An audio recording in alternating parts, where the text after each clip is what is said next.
وداعيا إلى الله بإذنه وسراجا منيرا صلى الله تعالى عليه وعلى آله وعلى أصحابه وبارك وسلم تسليما كثيرا كثيرا أما بعد فأعوذ بالله من الشيطان الرجيم بسم الله الرحمن الرحيم الحج أشهر معلومات فمن فرض فيهن الحج فلا رفث ولا جدال في الحج وتزودوا فإن خير زاد التقوى وقال النبي صلى الله تعالى عليه وسلم الحج المبرور ليس له الجزاء إلا الجنة قالوا ما بر الحج يا رسول الله قال إطعام الطعام وطيب الكلام او كما قال صلی اللہ علیہ وسلم. آپ لوگ تھوڑا تھوڑا قریب آ جائیں، جو یہ فاصلہ مٹا دیں، آگے آ جائیں. جوان آدمی ٹیک چھوڑ دیں، بوڑھا ضعیف آدمی ٹیک لگا لے، کوئی بات نہیں، لیکن جو ٹھیک ٹھاک لوگ ہیں ٹیک نہ لگاؤ، ذرا سیدھے ہو کے بیٹھو. اللہ کی بات کو ادب سے، دھیان سے، توجہ سے سننا. معلومات میں اضافہ نہیں، وہی باتیں ہیں جو سنی سنائی ہیں، لیکن دھیان سے سننے سے دل پہ اثر ہوتا ہے. بے دھیانی سے سنیں تو وہ اوپر سے نکل جاتی. اس وقت ہم 1,24,000 انبیاء علیہ السلام کی بنائی ہوئی بتائی ہوئی ترتیب پر چلتے ہوئے مینا کے پہاڑوں میں آ گئے. جیسے ابھی بھائی جنید کہہ رہے تھے کہ حکم دیکھا جاتا ہے کہ حکم کیا ہے، سمجھ میں آئے یا نہ آئے. کپڑے اتار کے 2 چادریں پہنو، حالانکہ اگر ہم اپنے لباس میں ہوں تو آسانی رہے.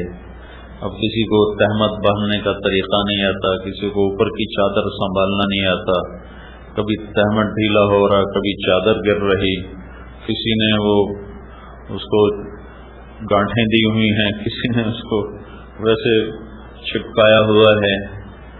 تو کیا کہیں گے کہ بھائی اللہ کا امر ہے اور امر کو ویسے ہی پورا کیا جاتا ہے جیسے کہا جاتا ہے. اس میں اپنا اختیار نہیں ہے، اس میں اپنی تدبیر نہیں ہے. چھری بکرے کے سینے میں گھونپ دی جائے تو خون اس کا بھی نکل جائے گا، لیکن کوئی اس کے سینے. تو اللہ نے صرف ہمیں نہیں سارے نبیوں کو یہاں پہنچایا. یہ تھوڑا آگے ہمارے مسجد خیف ہے، آج سے 14 صدی پہلے اسی وقت میں ہمارے نبی کا خیمہ بھی لگا ہوا تھا، اور 1 لاکھ کے قریب انسان آپ کے دائیں بائیں تھے. آپ کا خیمہ چمڑے کا تھا، سرخ چمڑے کا خیمہ آپ کے لیے لگایا گیا تھا، اور آپ کے دائیں طرف مکے کے لوگوں کو حکم دیا گیا خیمے لگاؤ، اور آپ کے بائیں طرف مدینے کے لوگوں کو حکم دیا گیا خیمے لگاؤ. آپ کے سیدھے ہاتھ مہاجرین کے خیمے تھے، اور آپ کے الٹے ہاتھ انصار کے خیمے تھے. ان پہاڑوں نے نبیوں کو دیکھا، صحابہ کو دیکھا، اللہ کے بڑے محبوب مقرب بندوں کو دیکھا، بندیوں کو دیکھا. ذرا سے شک پر جیلوں میں ڈال دیتے ہیں، قتل کر دیتے ہیں. تاریخ بھری پڑی ہے کہ وفاؤں بھری زندگی میں ذرا سا شک ہوا بادشاہوں کو سولیوں پہ لٹکا دیا. تاریخ مسلمانوں کی بھی غیر مسلموں کی بھی تاریخ بھری پڑی. تو بادشاہوں کا دستور یہ ہے جس کو جو نافرمانی کرتا ہے اسے دھکا دے دیتے ہیں، اسے اپنے سے دور کر دیتے ہیں. اور ہمارا اپنا نظام بھی یہ ہے جو ہمارے مزاج پہ نہیں چلتا. سگا بھائی کیوں نہ ہو تو آنا جانا بند ہو جاتا، میل ملاقات بند ہو جاتی. آگے بچوں کو بھی کہہ دیا جاتا ہے اس کے گھر نہیں جانا. یہ ہمارے ماحول کی چیز ہے، میں کوئی نئی چیز نہیں بتا رہا ہوں۔ ایک واحد اللہ ہے جس نے سارا سال میری نافرمانیوں کو دیکھا، میرے گناہوں کو دیکھا، میری ضرورتوں کو دیکھا کہ میں نے اللہ کو کیسے کیسے للکارا، کیسے کیسے اندھیرے اجالے میں اپنی منہ کالے کیے، زبان گندی کی، آنکھوں کو گندا کیا، ہاتھوں کو گندا کیا، پاؤں کو غلط استعمال کیا، پیسے کو غلط استعمال کیا، روئیں روئیں کو داغدار کر دیا، تن ہم داغ داغ شد، گناہوں سے سارا تن داغ داغ ہوا۔ میں حیران ہوں پھر اللہ نے ہمیں کیوں بلا لیا؟ تو ہمیں دھتکار دیتا، دفع ہو جاؤ، تم اس قابل ہی نہیں ہو کہ میرے دربار میں بلائے جاؤ، یہ کیوں بلا لیا؟ سگی اولاد کو دھتکار دیا جاتا ہے، روزانہ اخباروں میں آق نامے لکھے ہوتے ہیں، میں نے آق کر دیا، روزانہ اخبار بھرے پڑے ہوتے۔ اور پھر میں اس سے حیران ہو رہا تھا کہ اللہ کو تو ہماری ضرورت بھی کوئی نہیں، یہ مینا کی وادی میں ایک بھی حاجی نہ آئے تو اللہ کے دربار میں اللہ کی شاہی میں کوئی کمی تو نہیں آتی، اور جتنے موجود ہیں اس سے 10 گنا 1000 گنا ہو جائیں تو اللہ کی بادشاہی میں زیادتی کوئی نہیں ہوتی۔ اللہ کا حرم بھرا پڑا ہے طواف کرنے والوں سے، اس سے اللہ بڑا تو نہیں ہو گیا، اور ایک بھی طواف کرنے والا باقی نہ بچے تو اس سے اللہ چھوٹا تو نہیں ہو جاتا۔ انا اغنى الشركاء عن الشرك واللہ الغنی وانتم الفقراء، میرے بندو تمہارا رب بہت غنی ہے اور تم سارے فقیر ہو۔ اور پھر ایک حدیث میں اللہ تعالیٰ فرماتا ہے میرے بندو تم انسان، جنات، زندہ مردہ، مرد عورت، بوڑھے جوان، چھوٹے بڑے، خشک تر، اگلے پچھلے، نئے پرانے، کوئی شک نہیں چھوڑی، تم سارے سجدے میں پڑ جاؤ تو میری بادشاہی میں ایک ذرہ کے برابر اضافہ نہیں ہوتا۔ ما زاد فی ملکی شیء۔ پھر دوسری جہت سے اللہ فرماتا ہے تم سارے اگلے پچھلے، نئے پرانے، اول آخر، زندہ مردہ، بوڑھے جوان، مرد عورت، خشک و تر، سب میرے نافرمان بن جاؤ تو میری بادشاہی میں ذرہ برابر کمی نہیں آتی۔ جو اتنا بے نیاز ہو وہ نافرمانوں کو کیوں بلاتا ہے؟ کیا ظرف ہے میرے اللہ کا، کیا ظرف۔ عبیدی یبارزوننی فی العظائم، میرے بندے بڑے بڑے گناہ کر کے مجھے للکارتے ہیں۔ وَأَنَا أَكْلَهُمْ فِي مَضَاجِعِهِمْ كَأَنَّهُمْ لَمْ يَعْصُونِي، اور میں انہیں رات کو ایسی نیند سلاتا ہوں جیسے سارا دن انہوں نے میری کوئی نافرمانی کی ہی نہ ہو۔ تو بھائیو، سب سے پہلے تو ہم سب مرد عورت اللہ کا شکر ادا کریں۔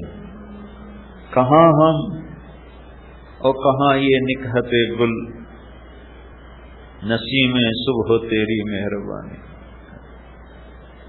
کہاں منا، یہ سامنے اللہ کے نبی کا خیمہ لگا ہوا تھا، یہ سامنے مسجد خیر، اور ادھر یہ رائٹ سائڈ ہے مسجد خیر، تو ادھر پتہ نہیں یہاں ابو بکر کا خیمہ لگا ہو، یہاں عثمان کا خیمہ لگا ہو، مہاجرین کے خیمے ادھر تھے، انصار کے خیمے ادھر تھے، مکے کی سائڈ انصار کے خیمے، مینا کی سائڈ مہاجرین کے خیمے، ہمیں اللہ نے کیوں بلایا؟ میں تو نس نس میں نافرمانی رچی ہوئی، تو ہم تو اس قابل نہ تھے کہ اس یہاں آتے۔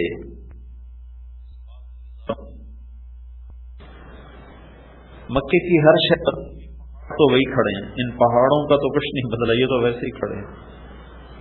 انہوں نے 14 صدی کے ہر قافلے کو آتے دیکھا ہے، 14 صدی کے ہر آنے والے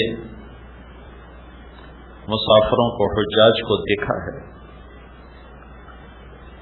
ان کا سسکنا، رونا، تڑپنا ان پہاڑوں کے سامنے ہے۔ اور ہمارا ہنسنا لا یعنی غفلت وہ بھی دیکھا ہے. کتنی آسانیاں سہولتیں.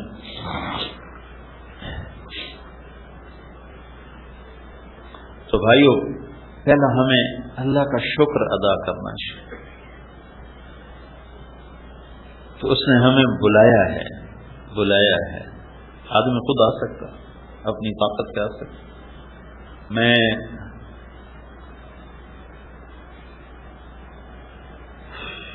1991 میں حرم شریف سے نکلا. ایک جگہ میرا بیان تھا. تو جہاں یہ مکہ ٹاور ہے یہاں ٹیکسی سٹینڈ تھا, سامنے سڑک تھی, وہاں سے میں نے ٹیکسی لی. مسفلا کی طرف جا رہا تھا. تو عرب تھا گاڑی چلانے والا. جو سامنے سے حاجی گزرے اس کو موٹی گالی دے, بڑی غلیظ گالی دی. وہ میرے لباس سے وہ مجھے پاکستانی سمجھ کے مطمئن تھا کہ اس کو عربی نہیں آتی, لہذا وہ بہت بدتمیزی کا مظاہرہ کر رہا تھا. تو مجھے خیال آیا کہ مجھے اس کو دعوت دینی چاہیے, کوئی اس کو سمجھا دوں گا یہ اللہ کے مہمان ہیں, ایسی زبان استعمال نہ کرو. تو میں نے اس سے ایک دم عربی میں گفتگو شروع کی. تو وہ تھوڑا ہل گیا, اس کو پتہ چل گیا بھائی اس کو سارا پتہ چل رہا تھا. تو میں نے اس سے تھوڑی آخرت کی بات شروع کی. تو وہ مجھ سے کہنے لگا مجھے دین کی کیا دعوت دیتے ہو, مجھے 10 سال ہو گئے میں نے بیت اللہ کی شکل نہیں دیکھی. مجھے یہ خیال آیا کہ یہ بدو ہوگا کسی گاؤں دیہات کا جو حج کے سیزن میں کمائی کرنے آ گیا, تو نہیں بیت اللہ گیا. تو میں نے کہا تم باہر سے آئے ہو حج کے سیزن کے لیے؟ کہنے لگا نہیں میں مکے میں رہتا ہوں, مکی ہوں, میری 2 بیویاں ہیں, 10 برس سے میں نے حرم کے اندر قدم نہیں رکھا. تو میں ایک دم چپ ہو گیا صدمے کی وجہ سے. تو وہ مجھ سے کہنے لگا پریشان ہو گئے ہو؟ پریشان نہ ہو, مکے میں ایسے بے شمار لوگ جنہوں نے سال ہا سال سے بیت اللہ کی شکل بھی نہیں دیکھی. تو جنہیں وہ نہیں بلاتا انہیں اپنے پڑوس میں رہ کر بھی نہیں آنے دیتا. اور ہمیں اس نے کہاں سے بلایا, جہازوں پہ چڑھایا, گھر چھڑوائے. کوئی خوبی تو نظر نہیں آتی کہ جس وجہ سے ہم بلائے گئے ہوں. جاننے والوں کو ایک کارڈ بھیجا جاتا ہے, یہ تو اللہ کا بلاوا ہے.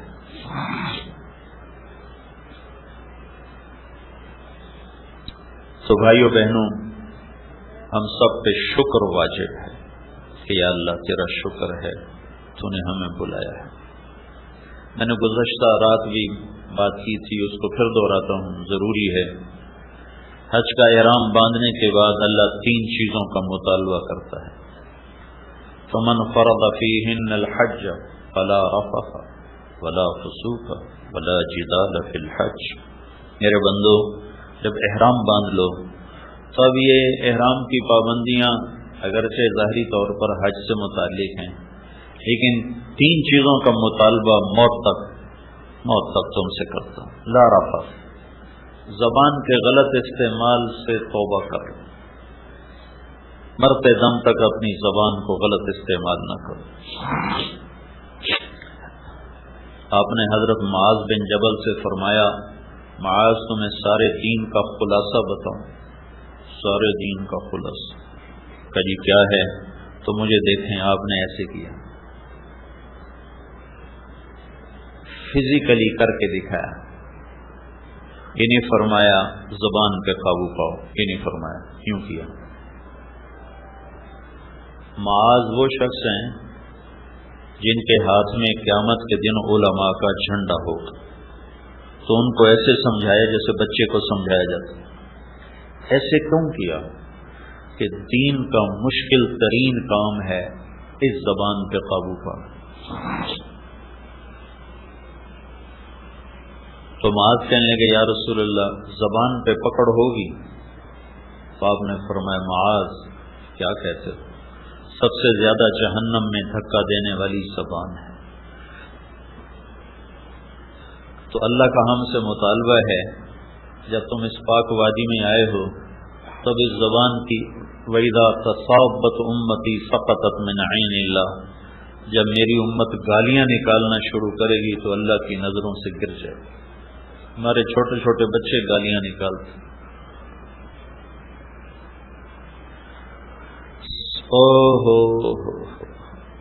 کوئی اگر بیت اللہ کو توڑنے جائے تو آپ لوگ کیا کرو؟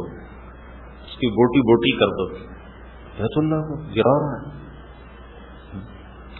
کسی مسلمان کو ماں بیٹی کی بہن کی گالی دینا یہ بیت اللہ کو توڑنے سے بڑا جرم ہے، کہ بیت اللہ پتھروں کی عمارت ہے اور مسلمان کا دل ایمان سے بھرا ہوا ہے جس میں اللہ ہے۔ موسیٰ علیہ السلام سے ان کی قوم نے پوچھا تیرے رب کا کوئی گھر ہے؟ تو اللہ تعالیٰ نے فرمایا موسیٰ تیرا رب زمان و مکان سے پاک ہے، لیکن جو دل گناہوں سے پاک ہوتا ہے وہ میرا گھر بن جاتا ہے، میں اپنے بندے کے دل میں بس جاتا ہوں، وہ میرا عرش بن جاتا ہے۔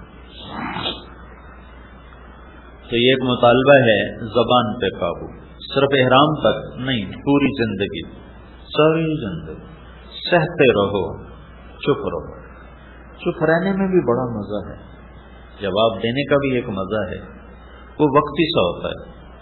چپ رہنے کی ایک تکلیف ہے، وہ وقتی ہوتی ہے، لیکن اس پر جو آگے مٹھاس اور ٹھنڈک اللہ دیتا ہے،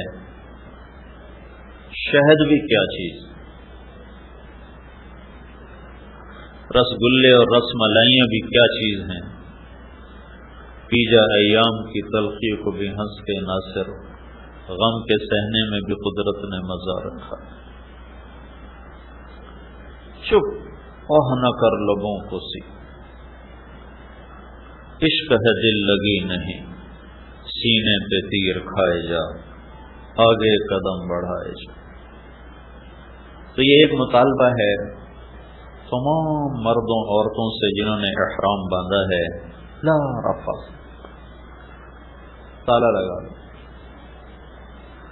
خیر کی بات کرو، شر کی بات۔ ہنسی مزاح منع نہیں ہے، وہ تو انسانی فطرت، اس سے کیسے روکا جا سکتا۔ اللہ کے نبی ہنستے بھی تھے، مزاح بھی کرتے تھے، صحابہ آپ کے سامنے لطیفے بھی سناتے تھے، آپ بھی اس سے خوش ہوا کرتے تھے، ہنسا کرتے تھے۔ دل آزاری منع ہے، بے اکرامی منع ہے، کسی کی پگڑی اچھالنا منع ہے، کسی کو بے عزت کرنا منع ہے۔ اسلام تو ہمیں اوروں کے الزام بھی اپنے اوپر لینے کا سبق دیتے۔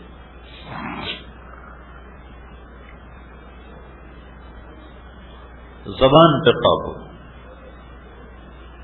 لا رفث۔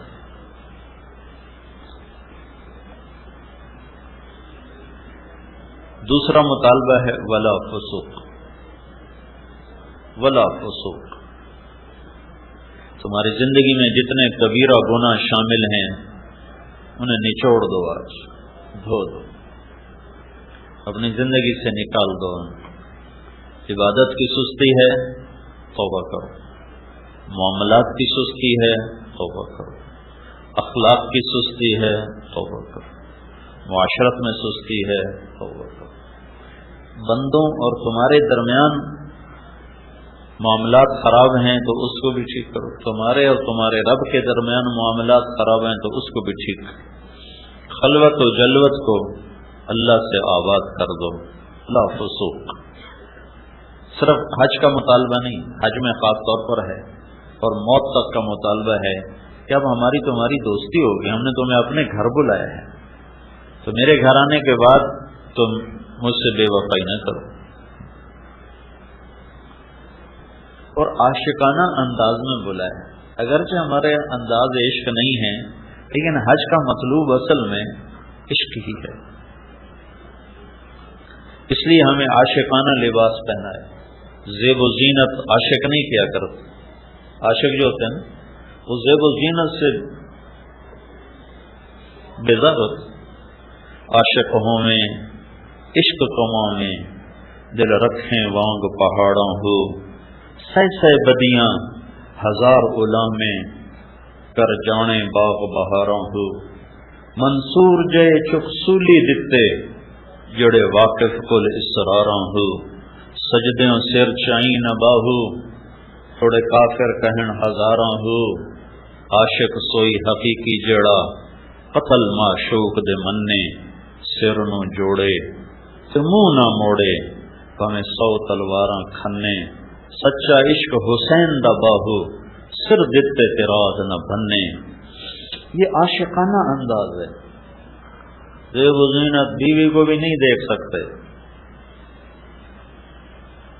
خوشبو کے غریب نہ دیوانے بنو، مستانے بنو، ڈھونڈو اپنے رب کو پاگلوں کی طرح، تیرے کوچے اس بہانے مجھے دن سے رات کرنا، کبھی اس سے بات کرنا کبھی اس سے بات کرنا۔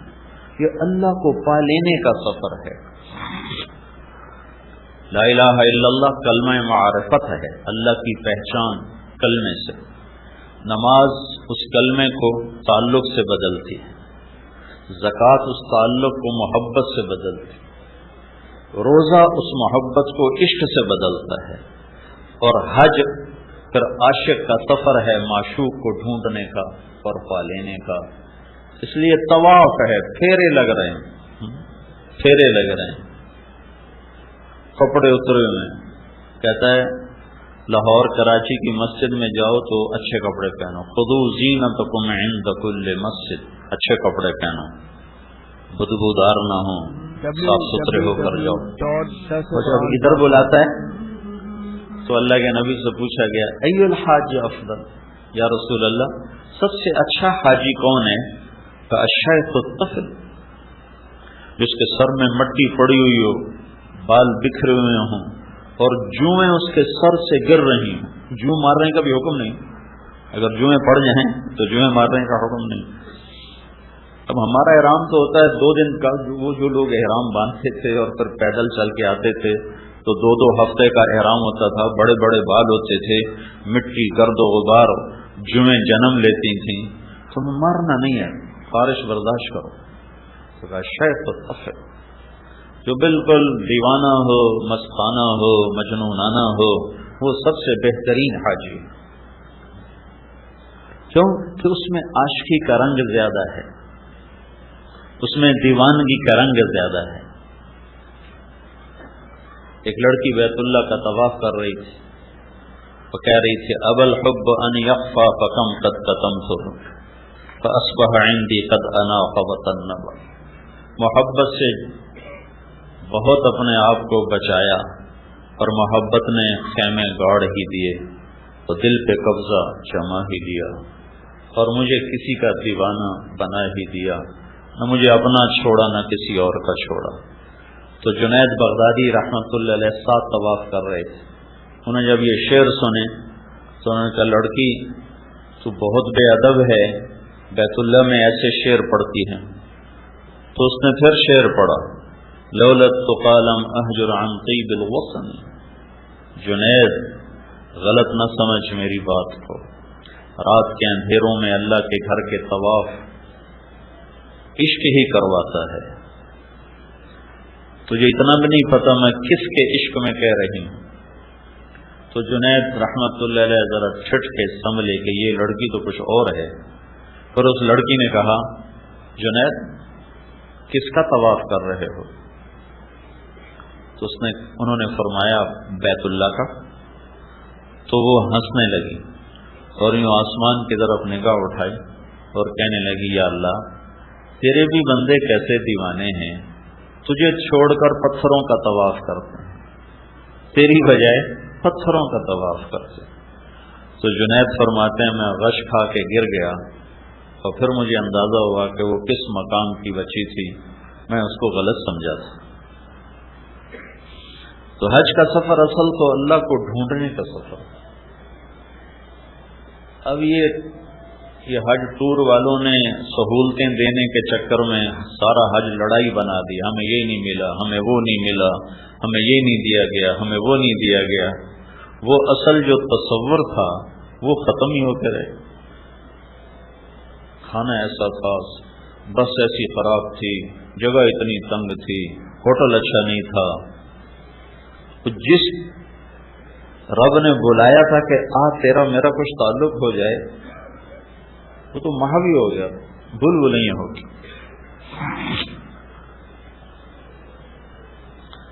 تو بھائیو، کل ہماری اللہ کے دربار میں پیشی ہے، بہت بڑا دربار ہے، بہت بڑا دربار ہے۔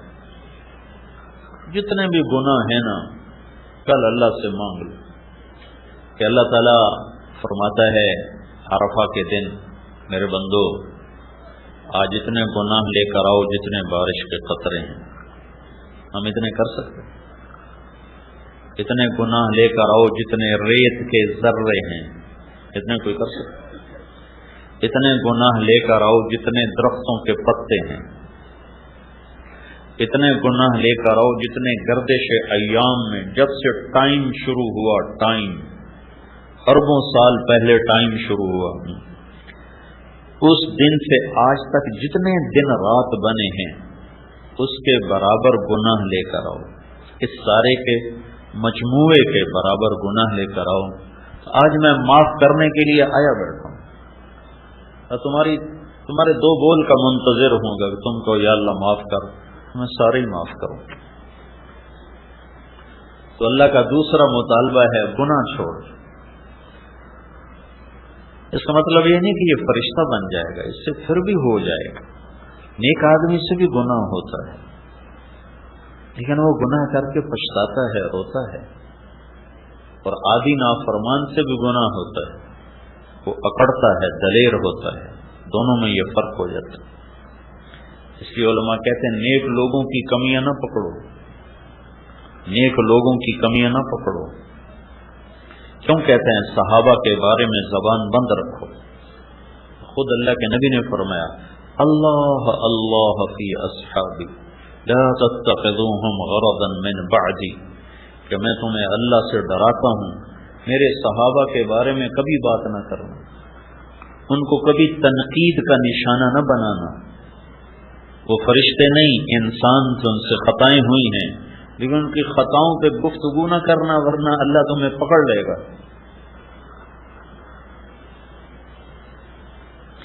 نیک لوگوں کی تو نیک لوگوں کی بات ہے، بدکار کی کمی کو دیکھ کر بھی اسے حقیر نہ سمجھو کہ پتہ نہیں کب توبہ کی توفیق نصیب ہو جائے، کب بخشا جائے۔ یہی جنید جمشید کو ایک دفعہ مجھے یاد نہیں میں کہاں بیٹھا تھا، تو سامنے ٹی وی چل رہا تھا، میں اس کو جانتا نہیں تھا، تو یہ وہ ٹی وی پر یہ آ رہا تھا، یہ ناچ رہا تھا، تو اس کے گرد لڑکیاں ناچ رہی تھیں۔ تو میرے دل میں آیا کہ اس کو تو ہدایت مل ہی نہیں سکتی، یہ میرے دل میں آیا کہ اس کو تو ہدایت مل ہی نہیں سکتی۔ اور اللہ تعالیٰ نے اسی سال میرا اس کا ٹاکرا کروا دیا۔ تو بدگمانی تو حرام ہے، اور کسی مسلمان کو اس کے گناہ کی وجہ سے حقیر سمجھنا حرام ہے۔ پتہ نہیں کب توبہ کر، نہیں توبہ کرتا، پتہ نہیں کون سی بات اللہ پسند کر کے اس کی بخشش کر دے، تو میں پکڑا جاؤں کہ تو میرے بندے کو حقیر کیوں سمجھتا۔ تو دوسرا مطالبہ ہے اللہ تعالیٰ کا، گناہ چھوڑو، ہو جائے گا توبہ کرو، جب ہو توبہ کرو، توبہ کی کوئی حد نہیں ہے۔ اور سبحان اللہ کے نبی کا فرمان ہے اگر تم سارے نیک بن جاؤ، کوئی گناہ گار نہ ہو، تو اللہ تم سب کو موت دے کے جنت میں پہنچا دے، اور ایک قوم پیدا کرے جو گناہ کرے گی، پھر اپنے گناہوں پہ بیٹھ کے آنسو بہائے گی کہ یا اللہ معافی دے، پھر اللہ ان کو خوش ہو کے معاف کرے گا۔ اللہ کو معاف کرنا اتنا پسند ہے۔ تو یہ دوسرا مطالبہ ہے کہ گناہ نہیں ہو جائے، معاف، یا اللہ توبہ، یا اللہ توبہ۔ تیسرا مطالبہ کیا ہے؟ ولا جدال، ولا جدال، جھگڑا نہیں کرنا، لڑائی نہیں کرنا۔ ساری زندگی کے لیے دستبردار ہونا سیکھو اور اللہ کے خزانوں میں جمع کرتے جاؤ، کرتے جاؤ، کرتے جاؤ۔ افرغ من کنزک عندی لا غرق ولا حرق ولا سرق، میرے بندے اپنا خزانہ میرے پاس جمع کرا دے، میرا بینک نہ ڈوبتا ہے، دنیا کے بینک تو ڈوب جاتے، میرا بینک نہ لٹتا ہے، دنیا کے بینکوں پہ تو ڈاکے پڑتے، میرا بینک نہ جلتا ہے، دنیا کے بینکوں میں تو آگ بھی لگ جاتی۔ اوفی کہو احوج ما تکون الیہ، جس دن تو سب سے زیادہ محتاج ہوگا میں تیرا سرمایہ کروڑوں گنا زیادہ کر کے تجھے واپس کرتا ہوں۔ جھگڑا نہیں کرنا، لڑائی نہیں کرنا، سہ جانا ہے، پی جانا ہے۔ یہ تین مطالبے ہیں اللہ کے۔ ایک خوشخبری ہے چپ رہ جانے والی کی، اپنا حق چھوڑ دینے والی کی۔ آپ نے مدینے والوں سے فرمایا میرے بعد تمہیں تمہارا حق نہیں ملے گا، تم کیا کرو؟ تو نے ایسے کہا یا رسول اللہ ہم تلوار اٹھائیں گے اور اپنا حق وصول کریں گے۔ تو آپ نے فرمایا میں تمہیں اس سے بہتر چیز بتاؤں؟ کہا جی کیا؟ کہ تم صبر کرنا اور حوض کوثر پہ آ کر مجھ سے ملاقات کر لینا، میں ساری کمیاں تمہیں اللہ سے پوری کروا کے دے دوں، سارے حق میں دلوا دوں۔ خوشخبری صرف مدینے والوں کے لیے نہیں ہے، ہر اس بندے بندی کے لیے ہے جو اللہ کی رضا کی خاطر جھگڑا چھوڑ دیتا ہے اور حق سے دستبردار ہو جاتا ہے۔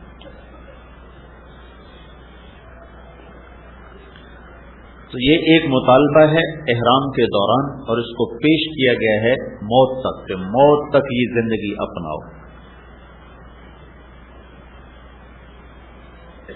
تو بھائی سارے ہم اس کی نیت کریں، نیت کرتے ہیں سارے بھائی۔ عرفات میں جو جا رہے ہیں اس کے پیچھے ایک مطالبہ ہے۔ کل جو عرفات کی حاضری ہے، جیسے شادی کا دن ہوتا ہے نا، تو اس سے ایک دو دن پہلے وہ لائٹیں جلنا شروع ہو جاتی ہیں اور سارے گھر کو سجایا جاتا ہے۔ ایسی جب عرفات کا دن آتا ہے تو آسمانوں پہ بھی چراغاں ہو جاتے ہیں اور سارے فرشتے خوشیاں مناتے ہیں، اور شیطان کا سب سے زیادہ بھاری دن 9 تاریخ کا۔ تو 9 تاریخ کا ایک مطالبہ ہے۔ عرفہ پہچان کو کہتے ہیں، پہچان کیا؟ پہچان کیا ہے؟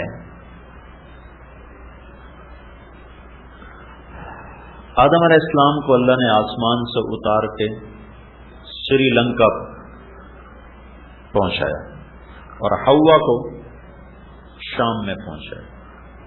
جیسے مردوں میں یوسف علیہ السلام سب سے حسین ہیں، عورتوں میں حوا اللہ نے سب سے حسین بنا۔ ان جیسا حسن دنیا میں کسی عورت کو نہیں ملا قیامت تک۔ 40 سال میاں بیوی چلتے رہے روتے رہے، چلتے رہے روتے رہے۔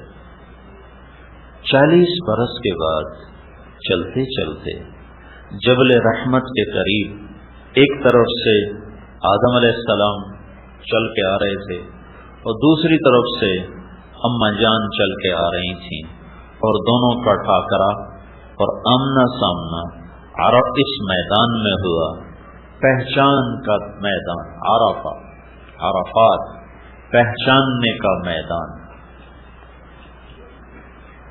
دونوں اماں ابا نے یہاں بیٹھ کر اللہ سے توبہ کی اور معافی مانگی اور دعا کی اور روئے اور کہا ربنا ظلمنا انفسنا وان لم تغفر لنا وترحمنا لنکونن من الخاسرین۔ اللہ نے ان کی توبہ کو قبول فرمایا۔ تو عرفات میں جانے کا سب سے بڑا مقصد ہے کہ ہم جتنے مرد عورت جا رہے ہیں ہم وہاں جا کے توبہ کریں۔ توبہ ایک ہے معافی مانگنا، ایک ہے توبہ کرنا. معافی مانگنا تو یہ ہے کہ یا اللہ میرے پچھلے معاف کر، اور توبہ یہ ہے کہ یا اللہ آئندہ بھی کوئی نہیں کروں گا، آئندہ بھی کوئی نہیں کروں گا. ایک صاحب کہہ رہے تھے اسی جاویدہ ہے، پچھلے معاف کرا کے آ جاویدہ پھر شروع ہو جاویدہ. تو یہ معافی مانگنے والا طبقہ تو بہت بڑا ہوتا ہے، توبہ کرنے والا کوئی کوئی ہوتا ہے. تو ہم نے توبہ کرنے جانا ہے، اور اللہ کی بارگاہ میں بڑا اونچا عمل ہے توبہ. تو وسعت رحمت ایسی ہے کہ اللہ تعالیٰ یوں فرماتے ہیں میرا بندہ اتنے گناہ کر کے آسمان کی چھت کو لگا پھر صرف ایک دفعہ کہہ دے یا اللہ معاف کر تو میں سارے معاف کروں گا. قارون کو جب زمین میں دھنسایا جا رہا تھا، سورہ قصص میں 2 رکوع اس کے اللہ نے اتارے ہیں اس کی مذمت اور برائی میں، اور وہ تو موسیٰ علیہ السلام کی منتیں کرنے لگا مجھے معافی دے دو، مجھے معافی دے دو، مجھے معافی دے دو. اور موسیٰ علیہ السلام کہتے رہے زمین کو اور پکڑو اور پکڑو اور پکڑو. جب وہ سارا زمین میں دھنس گیا تو موسیٰ علیہ السلام نے تو اللہ تعالیٰ نے ارشاد فرمایا موسیٰ تیری منتیں کرتا رہا تو نے معاف نہ کیا، میری عزت کی قسم ایک دفعہ مجھ سے معافی مانگتا میں باہر نکال دیتا. لو استغاثنی لاغفر. قارون کے لیے اللہ یہ کہہ رہا ہے کہ اگر یہ مجھ سے معافی مانگتا تو میں معاف کر دیتا. تو ہم تو اللہ کے نبی کی امت ہی ہیں، ہمارے پیچھے تو اللہ کے نبی کی کروڑوں دعائیں ہیں اور آپ کا بہت بڑا آسرا ہے. تو بھائی سارے مردوں سے، عورتوں سے، بھائی بہنوں سے یہ گزارش ہے کہ ہم پکی توبہ کی نیت کر کے جائیں. بنی اسرائیل میں ایک نوجوان تھا، زندگی اس کی بڑی غلط تھی، تو اس کو شہر والوں نے شہر سے نکال دیا. شہر سے نکلنا ایک قسم کی موت ہوتی تھی اگر قطع تعلق ہو کہ اسباب زندگی باہر تھے ہی نہیں. تو کچھ عرصہ تو وہ جیا، پھر جب اسباب زندگی ختم ہوئے تو بھوک نے ڈیرا ڈالا، فاقوں نے گرا دیا اور بیماری نے گھیرا تو موت سر پہ آن کھڑی ہوئی. تو اس نے دائیں بائیں دیکھا کوئی میرا مددگار ہو، کوئی میرا بچانے والا ہو، لیکن سارا شہر ہی اس کے خلاف تھا. پھر اس نے ایسے آسمان کو دیکھا اور کہنے لگا یا من لا تضرہ الذنوب ولا تنقصہ المغفرہ، اے وہ ذات جسے معاف کرنے سے کوئی کمی نہیں آتی اور عذاب دینے سے وہ بڑا نہیں بن جاتا.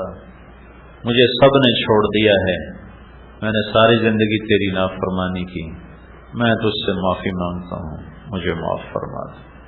میں نے تیرے بارے میں سنا ہے تو بڑا غفور الرحیم. موت کے وقت کی تو توبہ قبول ہی نہیں ہوتی، لیکن اللہ جو چاہے کر دے. جب وہ مرا تو اللہ نے موسیٰ علیہ السلام سے فرمایا میرا ایک دوست جنگل میں مر گیا ہے، اس کے جنازے کا انتظام کرو، جو اس میں شرکت کرے گا اس کی بھی بخشش ہو جائے گی، جو اس کے کفن دفن میں شریک ہوگا اس کی بھی بخشش ہو جائے گی. تو لوگوں نے جب سنا تو انہوں نے دوڑ لگائی، آگے دیکھا تو وہی نوجوان آوارہ گرد. تو انہوں نے موسیٰ علیہ السلام سے عرض کی اس کو تو ہم نے شہر بدر کیا تھا اس کی نافرمانی کی وجہ سے، یہ اتنا مقرب کیسے بن گیا کہ اس کے کفن دفن میں شریک ہوں تو بخشے جائیں. موسیٰ علیہ السلام نے اللہ تعالیٰ سے پوچھا تو اللہ تعالیٰ نے ارشاد فرمایا یہ ایسا ہی تھا جیسے یہ کہہ رہے ہیں، لیکن موت کے وقت جس درد سے اس نے مجھے پکارا، میری عزت کی قسم اگر اس وقت یہ پوری دنیا کی بخشش مانگتا تو میں اس کی تو خیر ساری دنیا کو معاف کر دیتا. اس نے صرف اپنی بخشش مانگی، میں نے معاف کر دیا. تو بھائی سب سے گزارش ہے کہ حج کی بہت بڑی چیز ہے اور حج کا بہت سر فہرست مطالبہ ہے کہ ہم عرفہ میں توبہ کے لیے جا رہے ہیں. تو سارا مجمع توبہ کی نیت کرے. توبہ کیا ہے؟